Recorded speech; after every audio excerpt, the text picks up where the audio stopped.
Hello guys, myself Ravi. इस video में हम लोग गुप्त वंश के एमसीक्यूज है उसको देखने वाले हैं। फर्स्ट क्वेश्चन है, गुप्त वंश के संस्थापक कौन था? गुप्त वंश के संस्थापक कौन था? Option A Ghatotkacha, B Srigupta, C Chandragupta प्रथम, डी स्कंदगुप्त। तो इसका जो राइट आंसर है बी श्रीगुप्त, गुप्त वंश के संस्थापक। नेक्स्ट, गुप्त वंश के सबसे प्रसिद्ध शासक कौन थे? ए चंद्रगुप्त प्रथम, बी चंद्रगुप्त द्वितीय, सी कुमारगुप्त, डी स्कंदगुप्त। तो गुप्त वंश के सबसे प्रसिद्ध शासक की अगर बात किया जाता है तो इसका जो राइट आंसर है चंद्रगुप्त प्रथम। नेक्स्ट, गुप्त वंश के वास्तविक संस्थापक की अगर बात किया जाता है, ऑप्शन ए चंद्रगुप्त प्रथम, बी चंद्रगुप्त द्वितीय, सी कुमारगुप्त, डी स्कंदगुप्त। तो चंद्रगुप्त प्रथम की अगर बात की जाता है, ये गुप्त वंश के वास्तविक संस्थापक की बात की जाती है, क्योंकि यह गुप्त वंश का सबसे अगर बात किया जाता है शक्तिशाली शासक था। नेक्स्ट, गुप्त काल की राज्य भाषा कौन सी थी? गुप्त काल की अगर राज्य भाषा की बात किया जाता है, ए संस्कृत, बी फारसी, सी उर्दू, डी पाली। तो गुप्त काल की राज्य भाषा ये संस्कृत थी। नेक्स्ट, पर्याक प्रशस्ति के लेखक कौन है?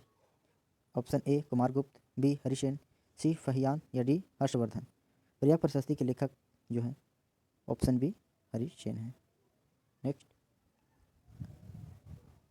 गुप्त वंश के किस शासक ने सर्वप्रथम महाधिराज की उपाधि धारण की थी? गुप्त वंश के किस शासक ने सर्वप्रथम महाधिराज की उपाधि धारण की थी?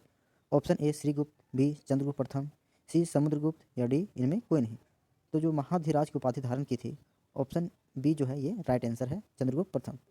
अगर बात किया जाता है विवाह किसकी, तो इनका जो विवाह हुआ था लिच्छवी के राजकुमारी कुमार देवी से इनका विवाह हुई थी।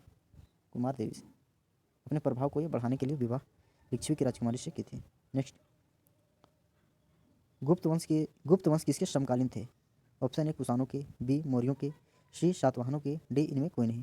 गुप्त वंश जो है ये ऑप्शन ए कुषाणों के समान थे। नेक्स्ट, गुप्त राजवंश किस लिए प्रसिद्ध था? ऑप्शन ए कला और स्थापत्य, बी साम्राज्यवाद, सी राजस्व एवं भूमिकर, डी साहित्य कार्यों का संरक्षण। तो गुप्त वंश जो प्रसिद्ध था कला और स्थापत्य के लिए। क्यों प्रसिद्ध था? इसी के समय में बहुत सारे मंदिरों का निर्माण किया गया था, बहुत सारे मंदिरों का निर्माण किया गया था और अलग अलग शैलियों में ये किया गया था। नेक्स्ट,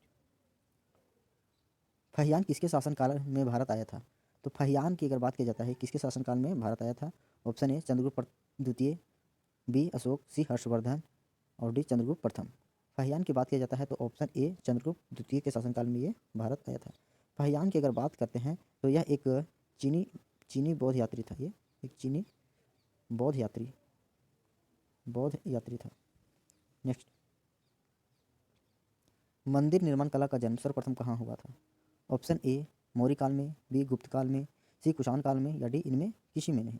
तो मंदिर निर्माण कला की जन्म की अगर बात किया जाता है, मंदिर निर्माण कला की जन्म की, तो ये गुप्त काल में प्रारंभ हुआ था, क्योंकि इसी के समय में मंदिर निर्माण की जो 3 शैलियाँ हैं, द्राविड़ शैली, नागर शैली और ये एक बेसर शैली, ये 3 शैलियों का विकास हुआ था।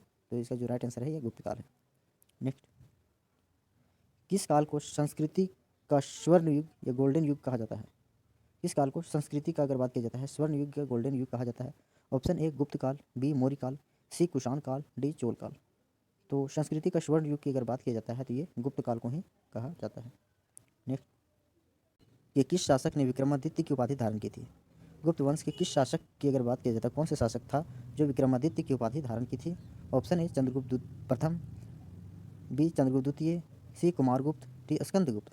तो विक्रमादित्य की अगर बात किया जाता है तो ये चंद्रगुप्त द्वितीय, राइट आंसर ये बी है। नेक्स्ट, बिलसल बिलसल स्तंभ लेख का संबंध किस शासक से है? Option A Skandagupta, B Kumaragupta, C Samudragupta, D इनमें कोई नहीं। तो अगर बात किया जाता है बिलसल स्तंभ लेख की, तो इसका जो राइट आंसर है ये कुमारगुप्त के द्वारा किया गया था।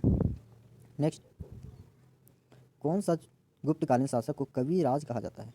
Option A Srigupta, B Skandagupta, C Samudragupta, D Kumaragupta.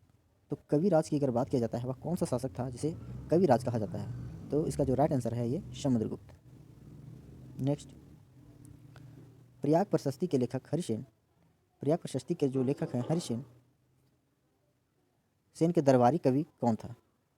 Option A Kumaragupta, B Chandragupta प्रथम, सी समुद्रगुप्त, डी श्रीगुप्त। तो जो है प्रयाग प्रशस्ति के लेखक हरिसेन इसका दरबारी कवि था। तो इसका जो राइट आंसर है ये समुद्रगुप्त का। नेक्स्ट, भारत के नेपोलियन किसे कहा जाता है? ए स्कंदगुप्त को, बी समुद्रगुप्त को, सी चंद्रगुप्त प्रथम को, या डी कुमारगुप्त को। तो भारत के नेपोलियन की अगर बात किया जाता है, भारत के नेपोलियन कहा जाता है चंद्रगुप्त, ये समुद्रगुप्त को, राइट आंसर ये समुद्रगुप्त। नेक्स्ट, इसे भारत के नेपोलियन क्यों कहा जाता है? क्योंकि इन्होंने उत्तराव्रत की अगर बात किया जाता है, उत्तराव्रत के 9 शासक, और दक्षिणाव्रत की अगर बात किया जाता है, दक्षिणाव्रत के 12 शासकों को पराजित किया था, और इसी के उपलक्ष्य में इसे भारत का नेपोलियन कहा जाता है, समुद्रगुप्त को। नेक्स्ट,